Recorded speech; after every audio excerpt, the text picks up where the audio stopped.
I went on a cruise, and all the passengers were dead. If I'd only followed my instincts, I'd never have boarded that doomed ship. When the Azure Sea Star left port, its passengers were all alive, each with smartphones and watches and tablets, as well as the cruise ship's own communications, yet not a single message was sent before it went missing. No distress call. The fates of over 1,000 passengers and crew remain unknown, with only a handful recovered from a lifeboat, days after the Sea Star herself vanished. But the Coast Guard's only statement on the lifeboat's recovery was that the passengers did not survive.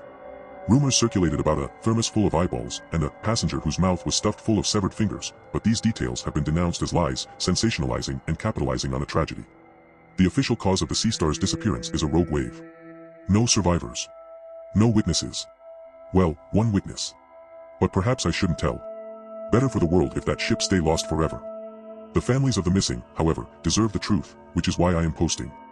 But first, a warning, the gruesome snippets I recounted above barely scratch the surface of the horror I am about to share, some of which I took part in. I wake screaming every night. I sleep with the lights on. I never enter darkened hallways or stairwells. And I do not ever shake hands. Although I've always had some quirks, the handshake one is an old habit. Most of these are fresh, a consequence of my time aboard that doomed cruise ship. I do not intend to gloss over any details, but rather to give a complete accounting, including of my own involvement, so be forewarned. And understand that my story is one of unimaginable horror. To explain what really happened aboard the Sea Star, I need to first tell a little about myself. Sorry, I know I'm like a bit of decorative wallpaper, just sort of there. But I see things. It all started when I was very young. I do promise this is relevant. I didn't want to swim in the community pool with my brother because the water was cloudy, hiding a shadowy figure in the deep end. I distinctly remember standing at the pool's edge, crying inconsolably while my father urged, "Go on, jump in." My brother set the example, diving down to the bottom of the foggy water. When he came up, a silver dollar glinted in his fingers, which he dropped back into the pool before I could snatch it. Oops. Guess you gotta dive for it. He laughed, the sun shimmering off his sunburned shoulders. Come on, there's quarters down here, too. Diving for coins was a game we often played, so I plunged in after him, kicking my way down with my eyes squeezed shut. When my hands grazed the rough cement bottom, I patted around. Silky hair tangled around my fingers like seaweed. I forced my eyes open against the stinging chlorine, and shrieked. Wide, empty eyes stared back at me from a bloated face. When I shot to the surface, wailing about a dead woman in the water, other swimmers looked on, perplexed. My older brother tried to console me and swore there were nothing but coins.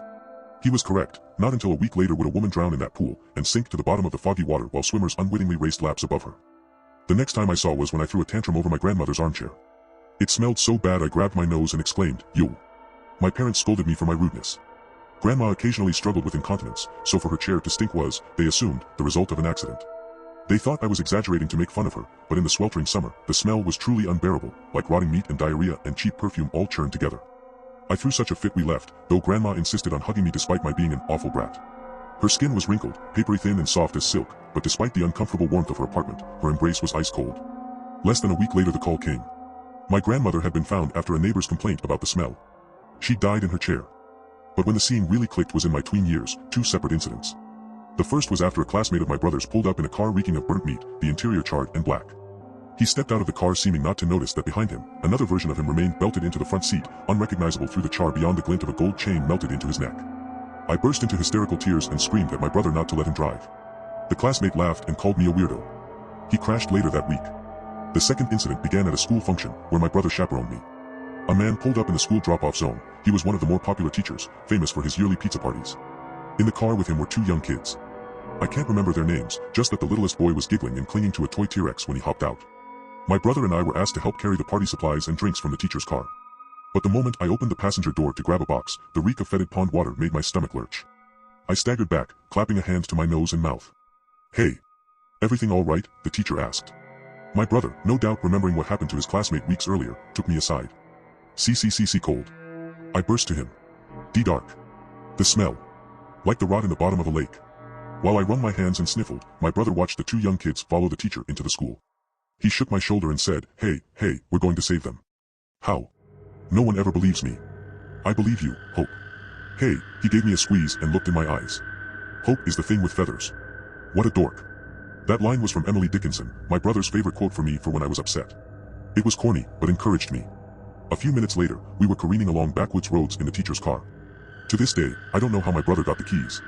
His plan was we'd stow the car in a garage for a couple weeks, long enough to outlast the vision, since my predictions always came true within about 6 days. But it hadn't occurred to either of us how being inside the car would affect me. The damp and rot washed over my skin. Cold. Every hair on my body stood erect, floating as if underwater. I couldn't breathe, gagging on the fetid water. I rolled down my window. Raindrops from outside pelted my face, and something clicked. A sudden terrible question. When I peered into the darkened interior, I hadn't been able to see who was inside the car. "Hey," my brother said, apparently struck by the same thought. "You're not foreseeing our deaths, are you?" I don't know if it was fate that caused us to fishtail just as he spoke. But also he might have hit something, because there was a bump. All I know is suddenly we were flying, off the road and over the side toward a lake, and then plunging, and I snatched for his hand as the impact slammed us forward into the dashboard. Then the water wasn't just in my mind. It was real. It was pouring in through the car window. I fought, flailing. Unbuckled. Floundered through the half-open window. Luckily, I was still small enough to get through, swimming up and breaking the surface. "Corey!" I screamed. "Corey!" But I knew already that my brother wasn't coming up. His hand had been cold when I touched it. Naturally, his death feels like my fault. Oh, in kinder moments I remember that I was a child, and try to forgive myself for letting him get behind that wheel. But for a time, I was driven by the fierce need to atone. I sought desperately to save even one life. Any life. I'd see a body swaying from a beam in a construction site. Legs dangling from a trunk in the car on the highway ahead of me. A suitcase on sale in a luggage store, dripping blood. Every time I tried to prevent the death, only to fail or worse, cause it. Each loss drove home more deeply my shame, my failure, until eventually I gave up. I don't try to prevent the deaths anymore. These days I catch a whiff of that familiar sickly putrid scent, and I leave. I avoid human touch, especially handshakes. I've truly become wallpaper. Able to see. Powerless to prevent. My name, incidentally, is Cassandra. I changed it because I could no longer bear my birth name.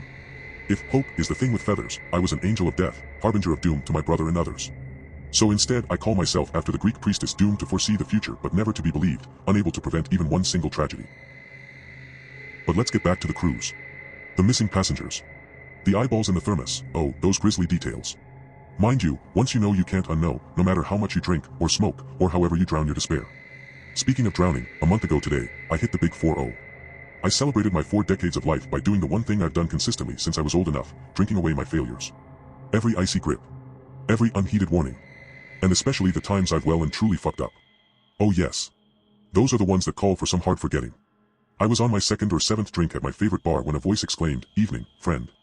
A woman with shimmering purple eyeliner and matching purple hair approached. It was the musician who often played there, Lily Suki. To be honest, she was the primary reason I frequented that bar, though we've hardly spoken beyond my occasional compliments about her playing. She slid into the seat next to mine and clinked my glass. "Roy at the bar told me it's your 40th. I see you in here once a week, always tipping well and drinking like you're trying to drown yourself. Someone did something kind for me recently, so I'm trying to pass it on." She fished a hand into her pocket and to my surprise produced a gift card for a cruise. I didn't catch all of her story in the noisy bar, but apparently, one of her admirers was very rich, always offering her gifts verging on inappropriate. After finding out she'd be playing on the Azure Seastar, said admirer sent her the card so she could spoil herself on the cruise. She didn't feel comfortable accepting, so she gifted it to me. "There's enough on there to cover your fare. Don't thank me, thank you, I needed to get rid of it. Enjoy your 40th, friend." As she handed me the card, her fingers brushed mine. Warm. Alive. I mumbled my thanks, cheeks warm. Why? Because she chose me. Blushes.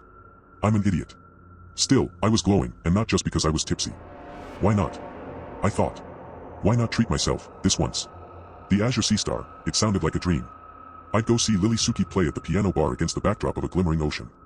I'd drink under the stars. Get a tan. Get my sea legs. And every hand would be warm and every breath would taste of the summer breeze. 9 decks, 11 including the crew-only levels. Over 1,000 people.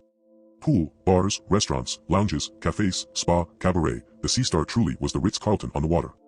I was absolutely giddy. Of course before the luxury came the wait, just like the airport, parking, luggage, ticketing, security. It was as I neared the entrance for ticketing, enjoying the summer breeze, that I caught traces of a sour odor, a whiff of decay, so faint beneath the car exhaust and the smell of the saltwater that I might have missed it, were I not so attuned to death. At port, it was likely some unfortunate animal packed into a shipping crate and decomposing. I'd even read horror stories of people, trafficked in sealed shipping containers and asphyxiating. That faint whiff made my insides curdle.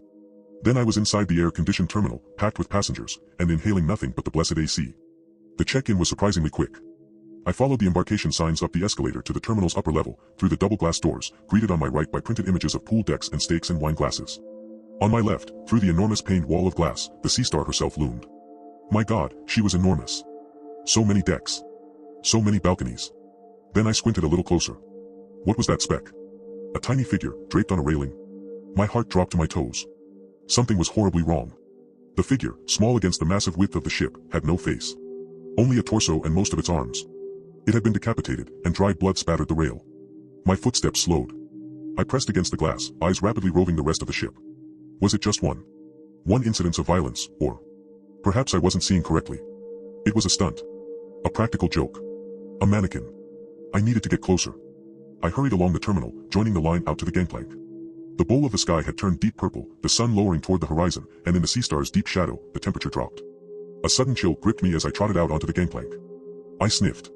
Sniffed again, more deeply. Rot. The same putrid odor I'd caught outside. A passenger ahead of me noticed me grabbing my nose, and remarked, "Not used to that ocean smell." I did not respond, because now that I was close enough to see the ship more clearly, I noticed cracked glass, broken panes in the sliding glass doors of the cabins. No. I gasped, sinking to my knees, and the passenger kindly leaned to help me up. As her hand seized mine, it was cold. I jerked back so fast I actually collapsed into the passengers behind us, a mother and her daughter. "Oh," exclaimed the mother. My hand brushed the daughter's bare arm. "Cold. Are you okay?" asked the daughter, a child of about 12. I crawled back from her, and another person, an elderly gentleman, leaned down to help me up, his hand on my elbow. "Cold. Miss?" he asked. "Miss," but I bolted, barely hearing their cries as I launched myself back toward the terminal. No, no, no, no, no, no, no, no. My eyes watered and my belly bunched into knots and my heart lurched into my throat and oh God, the ship. The whole entire ship. It was dark, windows broken. Not a single light shining in the interior, and spatters of blood here and there visible on its decks and balconies. But worst of all was the smell. I hadn't even entered the ship yet and already I knew, in the way only I can know, that the smell wasn't just one body or two.